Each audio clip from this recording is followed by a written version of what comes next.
everyone, my name is Jing Cao. I am a tech reporter at Bloomberg News in New York. Joining me today is AJ Forsyth. He is the co-founder and CEO of iCracked, which helps to repair your iPhones and iPads. And today, AJ has spent the entire morning in line for this new iPhone 7, and we're going to take it apart and see what's on the inside.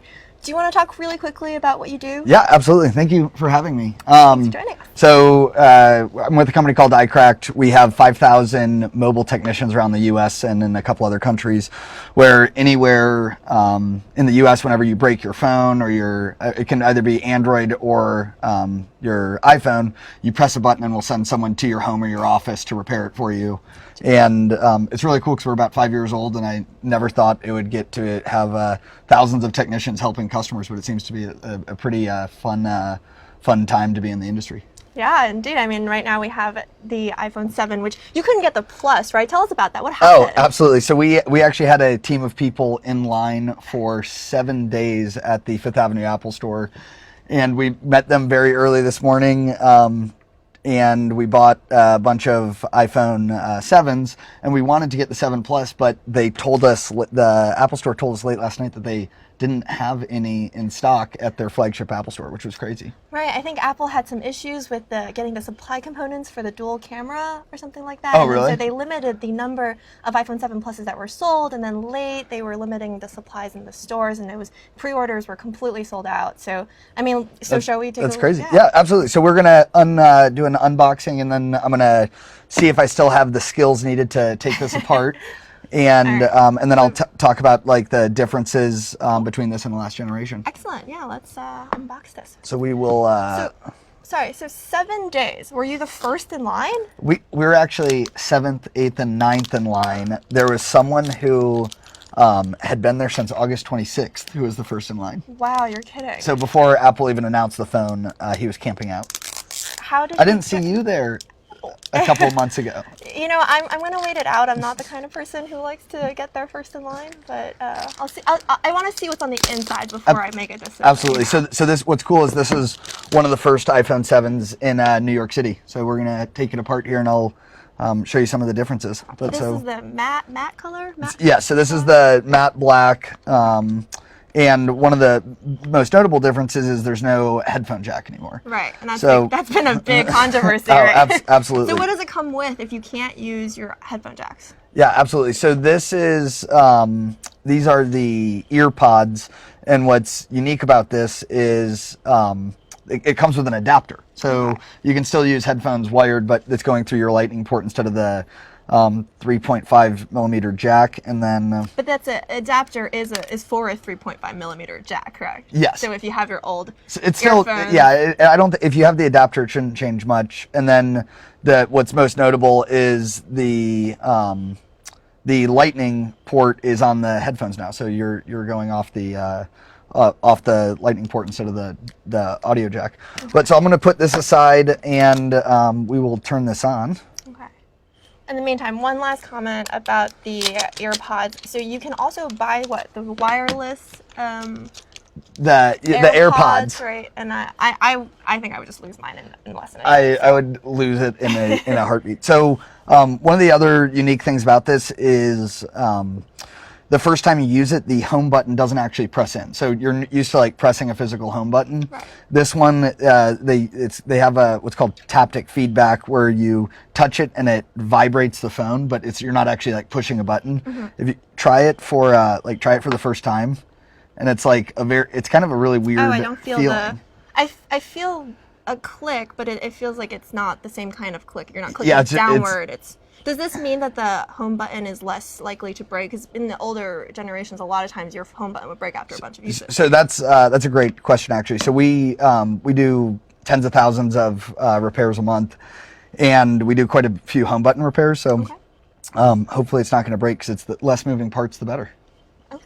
All right. But so I'm going to power the phone down, and we will start taking it apart. Okay. One other new feature I think about the iPhone 7 is that it's now waterproof. IP67 is the standard, right? Yes. That it has used. And so when you're taking this apart, what's different for this phone versus the previous iterations? Yeah, so that's a great question. So IP67 basically says that you can submerge the phone in 3 feet of water for 30 minutes. And what's really unique is there's a gasket that goes on the inside, which makes taking this apart actually pretty difficult. So I'm going to take out these bottom 2 screws, and I'll show you how you remove the screen and what that gasket looks like. It does take a couple minutes to open, so I want to be upfront that it's somewhat delicate and takes a few minutes.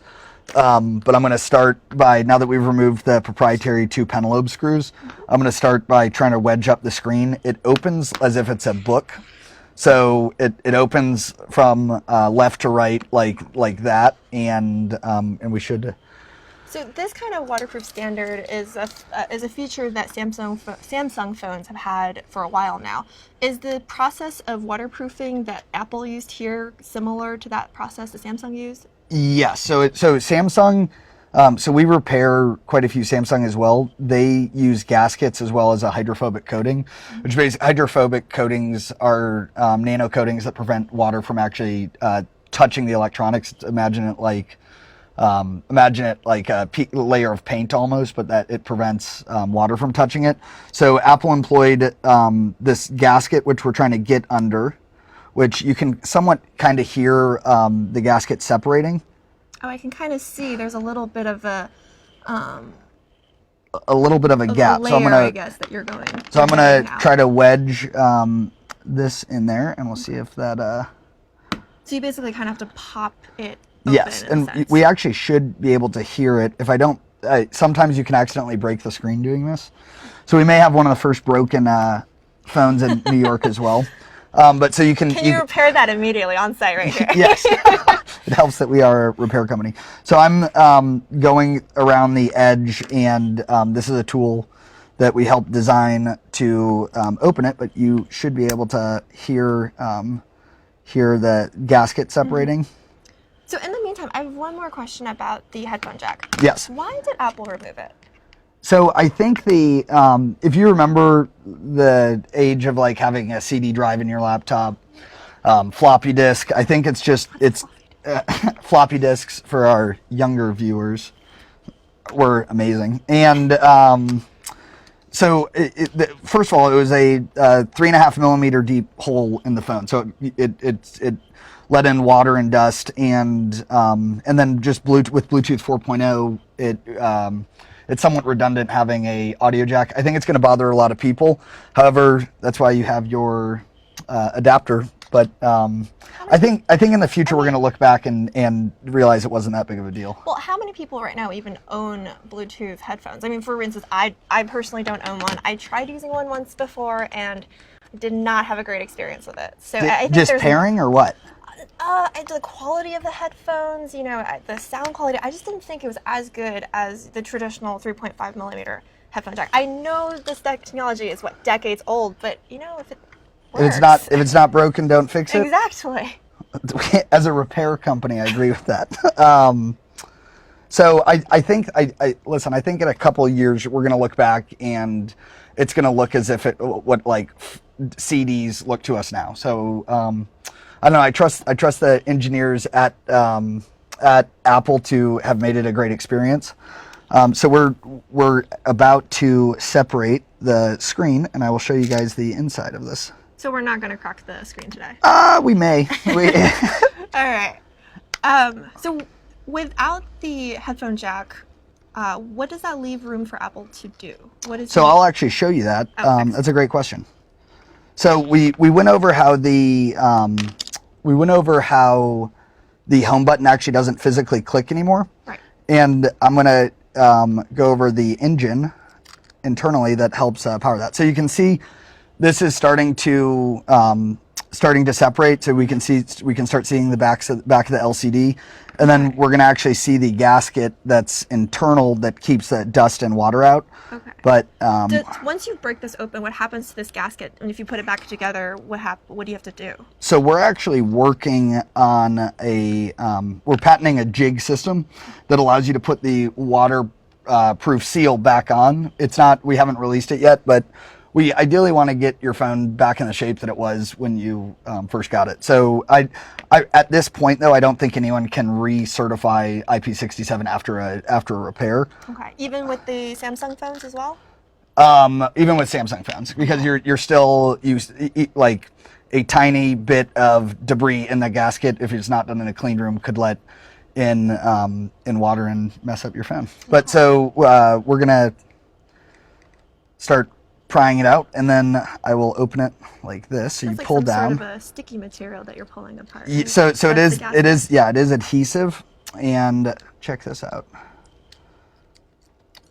So you can see that now that the device is opened, we can see a couple interesting things. We have two wires coming off.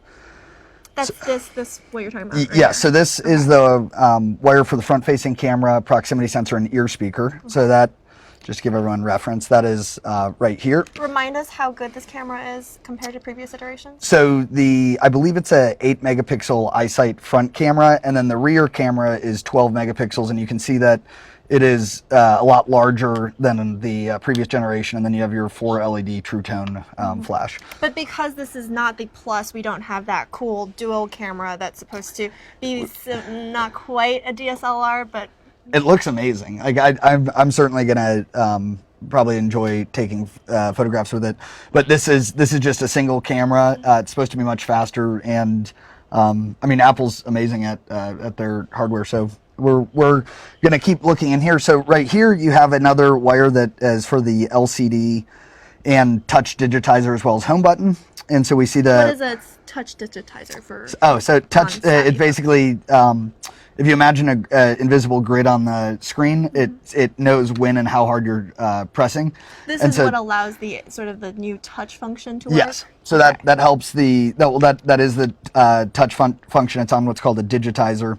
And we can see the wires for the LCD and digitizer coming off here. And then we have the battery, which takes up about 60% of the internal volume.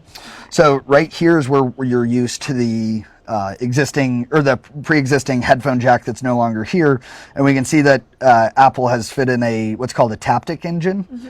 And so if you imagine a series of internal magnets in this taptic engine, that when you press the home button, it vibrates the phone. So the vibration's actually coming from this taptic engine. So earlier when we were pressing down on the home button and feeling that sort of feedback that wasn't quite the click, that's what's doing that. Yes. Why is that better? It's definitely a new experience. I think it's less moving parts, so less prone to failure. And then also, I think in the future we want to get away from any physical buttons where it's just a digital touch almost. Okay. And are you going to remove these parts? Yeah. So I can actually, we can see that this is the LCD backing, and then we have the two wires. I can actually remove the camera and show you guys that camera because you asked about it. So while AJ is doing this, just a reminder that this is AJ Forsyth. He is the founder and co-CEO the co-founder and CEO of iCracked. And Haley Joel Osment lookalike. And Haley Joel Osment lookalike, but it is not him. I promise. If you have questions, please send them our way. I'm Jing Kao, tech reporter at Bloomberg News. Okay, so you are now removing the camera, and we are breaking apart the new iPhone 7. Yes, and so. Not Plus. So I'm going to grab this little screw that I just unscrewed. Okay. That was holding the camera down. That was holding the camera, and then I have a magnetic mat right here. And we can remove this. This is called the EMF shield, and that basically tries to prevent electromagnetic interference from interfering with the camera. So we're going to pop that out. Mm-hmm.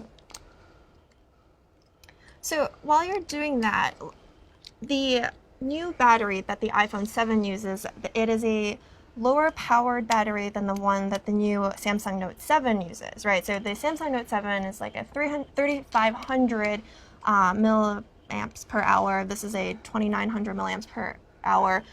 Does that you know your milliamps? I do. Does that difference make this battery less dangerous? Like, as in, is this phone going to set on fire? That's actually a great question. No, this phone will not set itself on fire. One of the interesting things is if you open the phone incorrectly, you can puncture the battery. and the battery will actually, it can ignite, and it's happened to it's happened to myself personally. It was crazy, like the phone catches on fire. But I mean, Apple does such an amazing job at their internal power supply units that I don't think that this is a risk at all, like zero. But you do want to be very careful. One of the reasons that we certify all of our iTechs, we get around 80,000 people a year apply to be an iTech. We end up saying not accepting 98% of those that apply, and we only take the top 2% of technicians that apply through our network. And then they go through about 20 hours of training so that they're professionals when they're repairing your devices. But we can take out this little camera, and you can hold it and see that how tiny it is for being a 12 megapixel camera. I think if you remember a decade ago when digital cameras first came out, how massive they were. Now that's 12 megapixels and so about the size of a dime. With the same quality as the digital cameras that first came out back in the day? So Canon. much higher quality. So I think the first cameras that were commercially available were 1.3 megapixels. This is 12 megapixels, so about 10 times more powerful and about 1,000 times smaller, which is crazy. But so I'm going to remove the Taptic engine, and this is what actually vibrates your phone when you get a notification or when you touch the home button. So. Okay. In the meantime, just a thought on the battery, right? Like all these battery manufacturers work really hard to make sure that, to do all the testing to make sure that the batteries aren't going to ignite on fire, even if it gets punctured. Like I believe the standard test is actually to drive 3 nails during the testing of the design. What? Really? Through the battery. That's right. So, and that's a pretty crazy test. Yeah. And the problem, I think, is even if you have a great design on the battery, if you put it into manufacturing, something could happen along the lines during that process that could cause issues in the future. So going back to this battery, like I guess what is the risk that something could be wrong with the battery, even if it's not to catch on fire? So if you think that between all the smartphone manufacturers, they're going to ship over 500 million devices this year. With the amount of errors on that 500 million number being as small as it is, I don't think there are like any consumer risks. However, if there has been a manufacturing defect, 1 in a million, even how small that sounds, there could still be 500 issues a year. So when you're just dealing with large numbers, unfortunately, like quality control systems can break down at some point in the supply chain. Totally. Minimal risk, but still there. Minimal risk for sure. So this is the Taptic engine, which is the phone's vibrator, and we can see that it is actually screwed in right here. And the reason that we're taking this apart is this is where the headphone jack was. So I want to show you guys what is there now. So one of our viewers actually has a really great question I'm going to pose to you. If Apple is all about this wireless future, why is it that even with this phone, we don't have wireless charging? That's actually an amazing question. Maybe the technology is not there. I know that I would certainly use that feature, but wireless charging it consumes a lot of energy, and it's wildly inefficient from a power management standpoint. But you're never going to be able to, with current technology, you won't be able to charge as fast as a Lightning port with a direct connection. So I think that, I'm certain it's probably on a bunch of phone makers' radar, but it may have just not have made sense, given that every new year they have to come out with a new iteration. But I don't know, maybe wait till the 10-year anniversary next time. How fast does the iPhone charge with the Lightning port versus a fast charging phone of the other makers? I don't have that information. I can make it up though. I'd say twice as fast. No, I'm just kidding.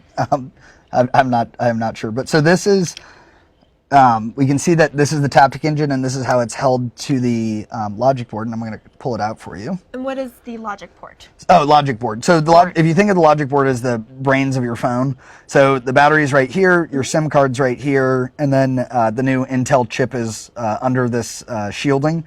And so if this is where your memory, which is all your like photographs, contacts, everything is stored on this right side of the device. How good is this new Intel chip?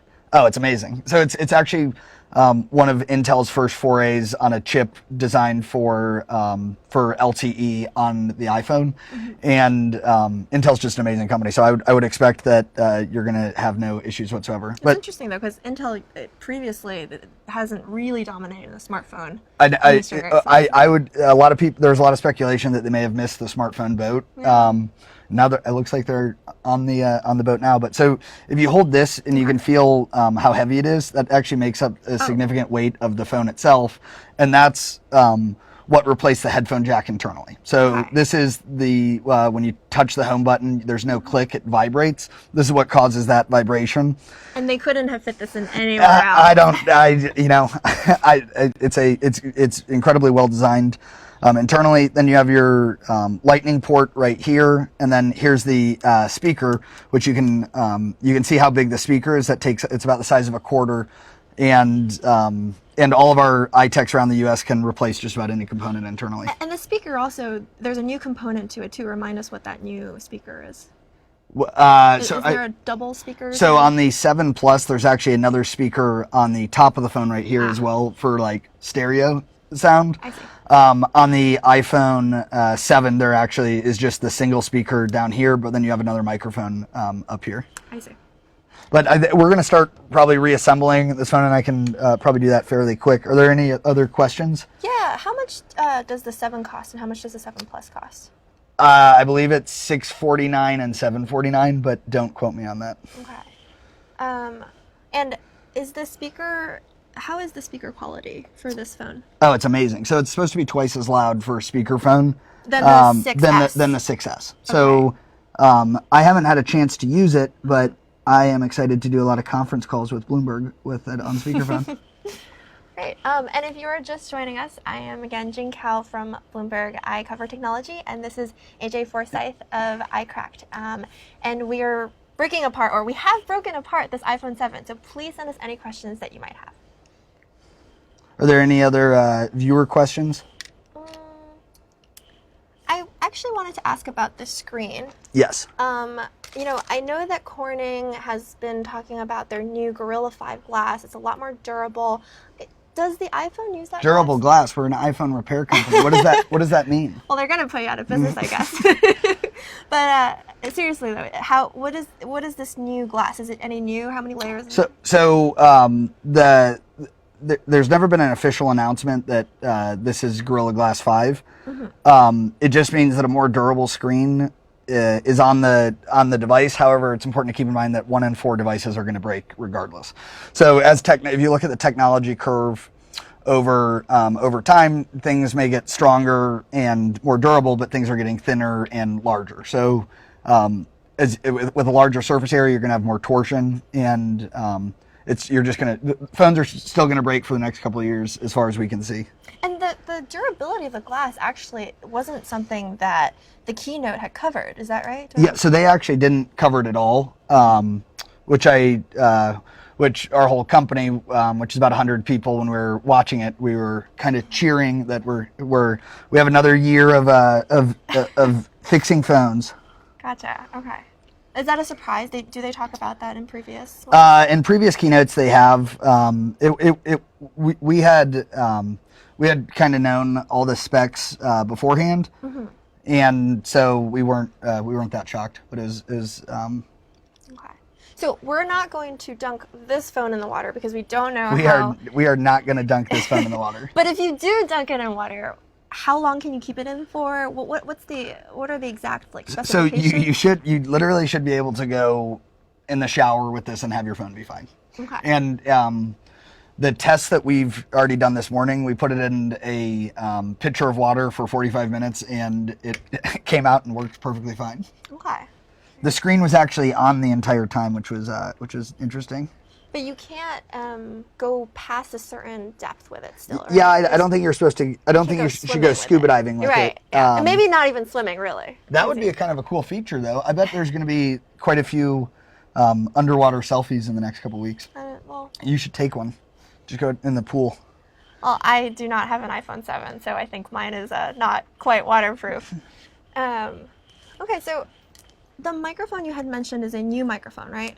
That I'm not sure of. I can make that up as well. Have you tested the microphone yet? No, I have not. When we power this back on, we can test it though. Okay, because I'd be curious how much better it is. Are there any other viewer questions? Yeah, more questions on the battery, actually. Yes. As I'm sure is not a surprise to you, everyone's really worried about the battery. How good is this battery actually compared to the 6S and the 6? Like, what's the difference? So this has about an hour more of. Drop that. This has about an hour more of battery life than the 6S. Okay. And then how much more than the 6? And then I believe probably 2 hours more than the 6. So it is, you get more usability time, which is awesome. Okay. And what's the future in batteries? What are we looking at? That's actually a great question. So we used to have a internal research project where we wanted to see if we could put a fuel cell inside a iPad so that you could fill up your iPad with hydrogen. And it sounds crazy, but we put a fuel cell in an iPad, but it needs to be an open system to let heat and water vapor out. Mm-hmm. So I think fuel cells are out for the time being. However, there's some pretty crazy technology in the lithium sulfur batteries. So they're actually twice as light but last twice as long. What is the difference between? So right now we have lithium ion batteries. What is the difference between lithium ion and lithium sulfur? So this is actually that's an interesting question. So it's basically the chemical makeup of like the electrolyte solution inside the battery, and I'm not a scientist, so I stop at about there. But I think in the future you're going to have fast charging, wireless charging, and when I say fast charging, imagine if you could get a full battery for 2 to 3 minutes of charging. There's some pretty interesting work with supercapacitors, so that's a similar field, and I just think it's going to be. Imagine if you could fully charge your phone in 2 minutes, like you'd never have a dead phone. How far off are we from that future? I would probably say in the next 5 years. Okay. Okay. Cool. Well, one more question. Yes. Why is the iPhone getting bigger? Why are phones in general getting bigger? Is bigger better? I think that's just the march to replace the desktop, as this is your number one personal computer. So you're doing more emails on it, more Snapchats. Is there a limit to how big a phone should be, though? Right? Because at some point, it's not going to fit in pockets. So I have no idea. I think if you imagine all the usability testing that they've done, you need to be able to hold it in one hand and put it in pocket. So I think we're on the limit, but if you want a bigger phone, get two and tape them together. Is the iPhone 7 the same size as the 6S, or is it a little bigger? So iPhone 7 and 6S are the exact same size. Okay, and the Plus are also they're the same size as well. Size. And what does that compare to the Android equivalent? So I guess since we've been talking about Samsung, the S7 and the Note 7. So the S7 is comparable to the 7 Plus and 6S Plus. Okay. So you really shouldn't know a difference. You're on like 4.5-inch screens. It went from like 3.9 to 4.5 to 5.5s, and then I think that the smartphones top out at about 7. Okay. So here's the home button, which is your Touch ID, your fingerprint sensor. And how does that talk to the Taptic Engine? So that actually goes through. There's a wire under here, comes up, and then goes over, and it goes under these 5 screws. There's 3 different LCD connections, and then that actually tells the Taptic Engine to vibrate when you click it. Okay. And under this metal barrier, that's where the actual glass is for the screen. Yes, so that is there's the LCD, then the digitizer, and then the glass. Okay. And how many layers of glass? Do you know? I believe it's a single layer of glass with a oleophobic coating, which is anti-fingerprint smudging. Okay. And then you have the digitizer, and then your Force Touch, which is like when you press it, you can like feel it like almost pressing into the screen. Mm-hmm. And then your LCD is under that, and I believe it's five layers when we manufacture this stuff. Have you scratch tested it yet? I have not, but apparently the jet black one scratches very easily. Oh, on the back. On the back. Okay. And do you want to scratch test this one? Can we it sounds scratch like you're test trying this to destroy this beautiful phone. But you can put it back together. I can. Okay.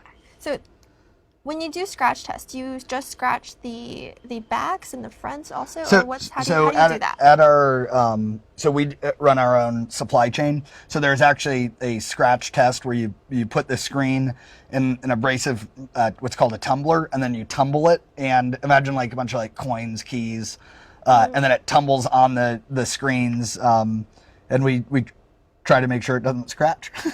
Like we use the you should never when you use iCracked, which we have just to reiterate, we have 5,000 people in the US called iTechs that you press a button and they come to you and repair your device on demand, which is like a cool service. They'll come to your home office, school, wherever, and we certify all of them to do repairs on our behalf, and then we make sure that all the parts that they use are OEM like quality screens, so you should never know that your device was ever repaired because it should operate like it's brand new. Okay. How do you repair the scratches? You can buff them out, actually. Oh, interesting. That is not a service we currently offer, but if you scratch your phone, I will remove the scratches for you. Is it the same process for the back and the front? The different process, actually. Okay. So the back is a little bit more difficult. So this is us closing the front of the LCD. Here's the battery. Here's the logic board, which is if you think of it as the brains. Here's Touch ID, which is the home button going through there. And so you close it like a book, and then you put these top two. There's two little internal clips. And so you pull this out like that, and then put it in, and it should you'll hear it start snapping shut, and you can kind of tell it's like a soft pop.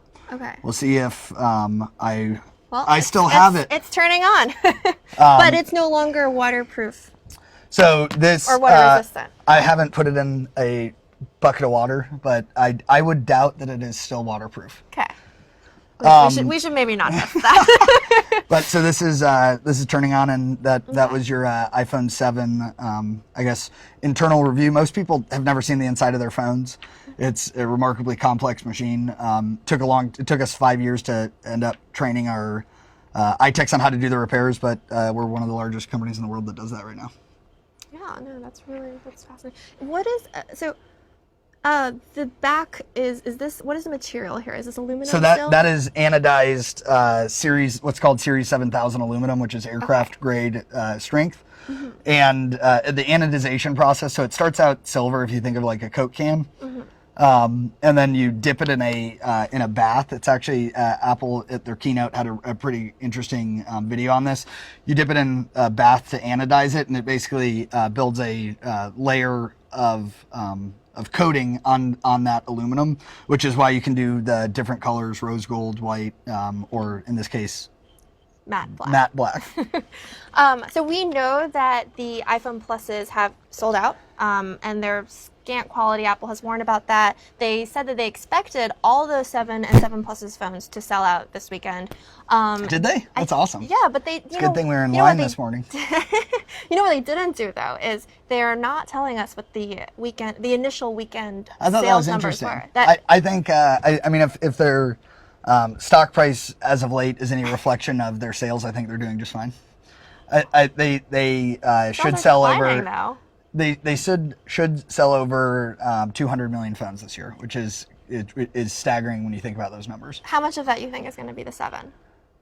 I have no idea. We'll have to ask our good friend Benedict Evans, who does quite a bit of research on the iPhone markets. What was the sentiment when you were there? How were the lines? I mean, 7 days crazy, but how were the lines in comparison to the launch of the 6, the 6S? Oh my gosh, there like hundreds of people were lined up. It's like when you were walking in, it was like walking into a rock concert with like people cheering and having like the time of their life. So it was a zoo. It was awesome. It was like gives me a lot of good vibes. Was there more than previous generations, you think? So we've actually camped out for the last 4 years. The company iCrack's 5 years old. We've camped out for the last 4 of those 5.